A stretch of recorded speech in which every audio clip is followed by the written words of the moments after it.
आगे बढ़ेंगे और खबर शामिल कर लेंगे सांगड़ से। मुल्क भर की तरह सांगड़ में भी हाफिज नईमुर रहमान की कॉल पर लोग बाहर निकल आए हैं और रैलियां निकाली जा रही हैं। काश्तकारों के साथ नाइंसाफी काबिल कबूल नहीं है। हाफिज नईमुर रहमान मरकजी अमीर जमात इस्लामी पाकिस्तान की कॉल पर मुल्क भर की तरह सांगड़ में भी जमात इस्लामी सांगड़ की जानिब से किसानों और काश्तकारों के साथ होने वाली नाइंसाफियों के खिलाफ एहतजाजी मुजाहिरा किया गया।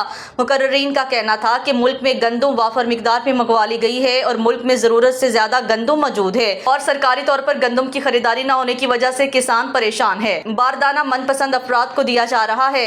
गंदम की फसल पर अखराजात ज्यादा जबकि निर्ख एक साजिश के तहत कम कर दिए गए हैं, जिसकी वजह से काश्तकार तबका मायूस है। मुल्क की मईशत का दारोमदार ज़राअत पर है और ज़राअत के साथ जो जुल्म किया जा रहा है इसकी वजह से एक खुद कफील मुल्क भिखारी बन चुका है। जमात इस्लामी किसानों के शाना बशाना खड़ी है और किसानों को मुत्तहिद होकर जमात इस्लामी के प्लेटफॉर्म से अपने हकूक़ की जंग करनी चाहिए। एहतजाज में जमात इस्लामी सांगड़ के जिम्मेदारान मोहम्मद रशीद राजपूत, मोहिफ इब्राहिम लगारी, सैफुल्लाह खान खटक, मलिक मोहम्मद वसीम, मोहम्मद उस्मान जमाली, हमजा रशीद राजपूत, इमरान शेख और ज़िले रहनुमा जमात इस्लामी सांगड़ ज़हीरुद्दीन बाबर भी मौजूद थे। मुकर्रिरीन का कहना था कि अगर पंजाब सिंध में किसान के साथ यही सलूक रवा रखा गया तो ज़िला भर में एहतजाजी धरना देंगे, हकूक़ के हसूल तक जिद्दोजहद जारी रखेंगे।